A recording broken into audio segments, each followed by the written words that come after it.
Good morning. It's tea with Tami. It might not be morning anymore. It might be the afternoon. Oh, it is. It's 12:04. I've been working all morning. Okay. I don't really know what I'm going to talk about today. I wish you all could talk back to me so we could talk about what you want me to talk about.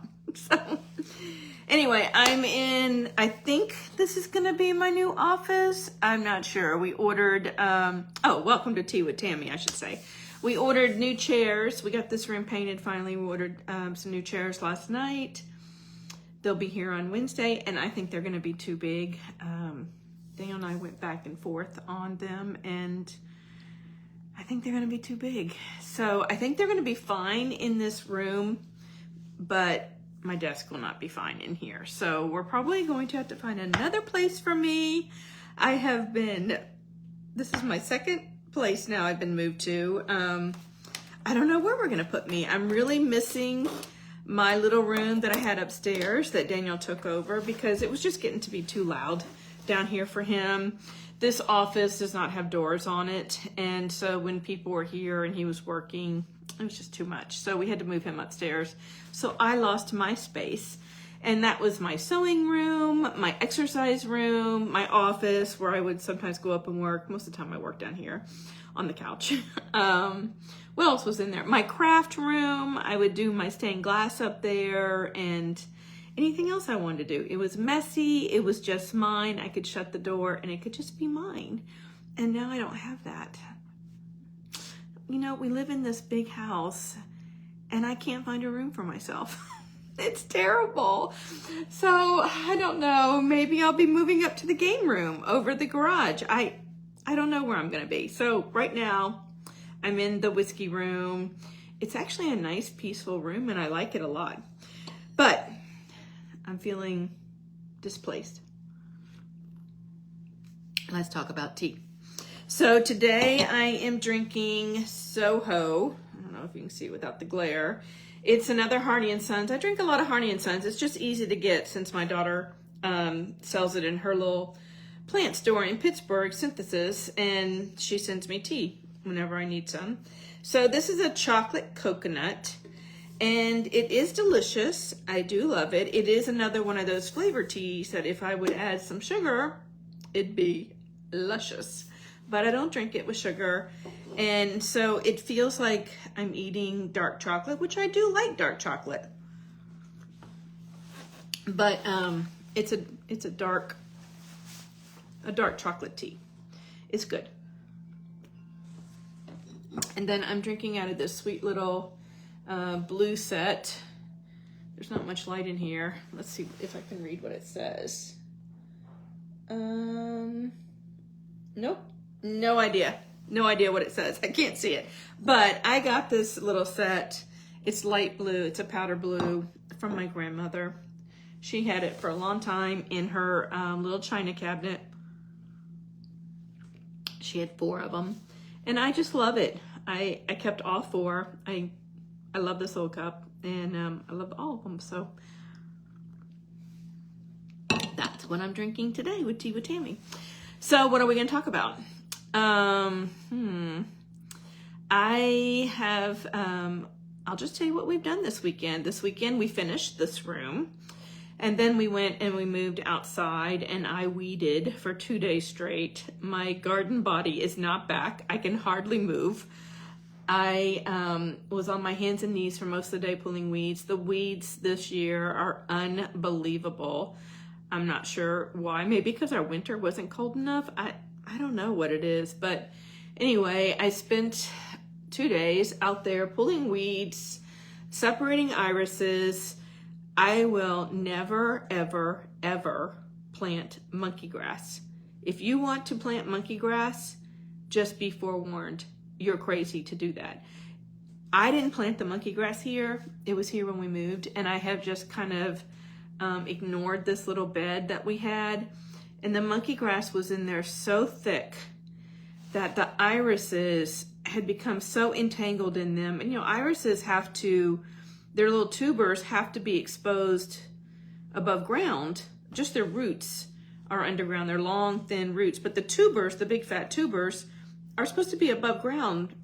They just do better. They won't bloom as well when they're completely covered and buried.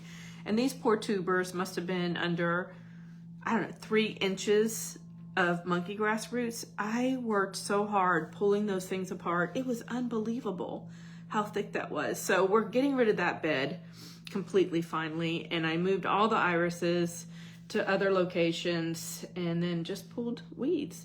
And Daniel, let's see, what did he do? He finally strung my lights that my neighbor gave me for Christmas, 2 years ago? They're finally up.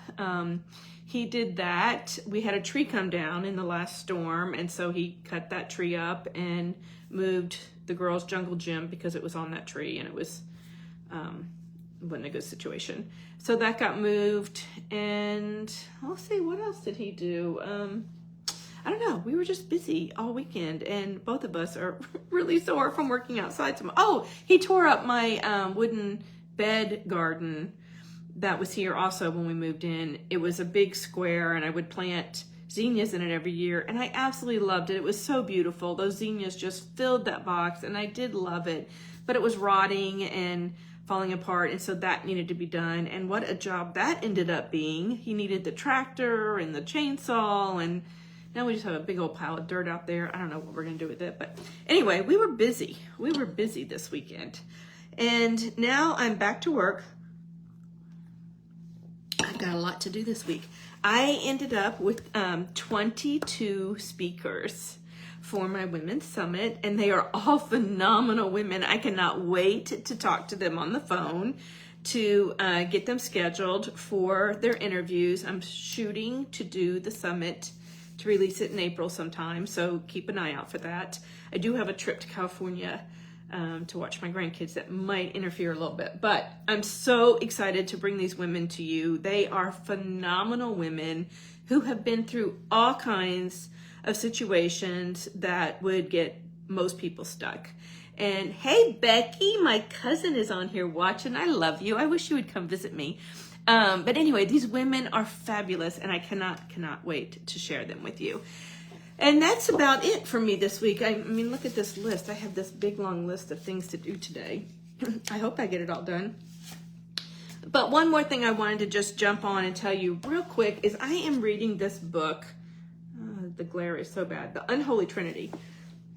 And, you know, I'll just be honest with you. I have struggled with my weight for so many years now. I'm a nutritionalist, you know, old time nutritionist. I eat very, very well.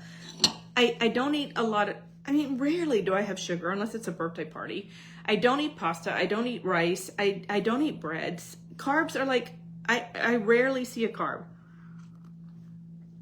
I eat fruits and vegetables. I drink a huge protein shake every morning to get my protein start off for the day. I am careful. My doctor, I see a cardiologist and I see a hormone doctor. I'm sorry, on a regular basis. And one of them sent me to see a nutritionalist about, you know, maybe I'm eating something weird.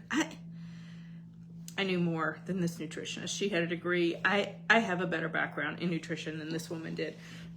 But anyway, she went through this huge list and said, you need to cut out all these foods. And I went through the list and I said, I don't eat anything on this list except eggs. I love a boiled egg. I'm so sorry, especially for a quick snack. And she said, well, I guess you got to give up eggs. I was like, I'm done. So we did not do well, but I finally started reading this book. I've heard people talk about it, and it is so good. And it's made me very, very angry, but it's got some great tips in here for what the food industry is doing to us. And I feel a little better. It's not quite my fault. So, because I eat a lot of healthy things, I think, oh, I go to Trader Joe's and I go to Wild Oats and all those crazy, all those healthy places. I buy from a food co-op. I eat a lot. I make everything from scratch. What's the deal here with my weight? So anyway, this is about the unholy trinity of carbs, sugar, and oils. So, okay, I've got it down on carbs and sugar. But these oils, these seed oils, they're so detrimental to our health. And they knew they were bad. There's tons and tons of research. He put so much research in this book that he couldn't even put it at the end of the book. He has a whole website just for all the research notes that he's quoting. So these stupid seed oils, and they promote them as healthy for us. And they put them in our food, and they knew they were bad. So it's sunflower. Sunflower is the biggest culprit, and it's in everything. Everything. Sunflower oil is in everything because it's promoted as healthy. Of course, canola oil and soy oil I knew because I was already allergic to that and having issues. So I have already cut those things out. But they're promoted as good for you. Just about any vegetable oil out there is not good for us. They're just all, just the way they're refined. And then some of them are just bad. Grapeseed oil, safflower oil. There's several bad seed oils. And so I thought, okay, let me watch and see where these seed oils are. They're in health products. So we've cut out all our protein bars. What else was there? My yummy almond crackers had seed oils in them. We cut that out. I thought, okay, I'll just make crackers. What else? I threw out so much stuff out of my pantry. We have friends coming this weekend. My refrigerator is empty. My pantry is empty because it all had bad stuff in it. And I thought it was healthy. I thought it was healthy stuff. They're going to come and say, you have no food. I'm like, we're just going to make everything from scratch. I don't know what else to tell you. But in 4 weeks, that's all I've done. That's all I've cut out. That's all I've changed. I'm still eating the same. I'm still drinking my wine at night. That's all I've changed is watching the seed oils. I have lost 1 pound a week without even trying. And I thought, what if I tried? What if I tried a little bit harder? So I'm so encouraged because what an easy thing to get rid of. Well, I shouldn't say that. It's not so easy. It's not so easy because it's in all our food. And so unless we're committed to going back and making everything again from scratch so we know what's in our food, it's not easy. So I shouldn't have said that. It is not easy to do. I have the time to do a lot of things from scratch. But I don't know. I'm just giving you a heads up. Maybe it's the seed oils if you're struggling like me. Maybe it's the seed oils. So kind of watch for it. At least start trimming some out or exchanging some food items for another food item. I actually just downloaded an app that tells you who is putting the seed oils in, who are the worst offenders. And so I'll let you know how that goes. I just did it yesterday, so I don't know if it's a good app or not. But I'll let you know if it is a good app because it's in everything. Seed oils are everywhere. And we're told they're healthy. So I hope some of these health food companies get on the ball with it and make changes for us because it's not healthy. All right, that was a rant that I did not expect to go on. But there you go. Maybe it helped you. So I'm going to get busy contacting all my speakers and connecting with them and looking forward to sharing what they have to offer with you. Hope you have a great day and happy sipping. Bye.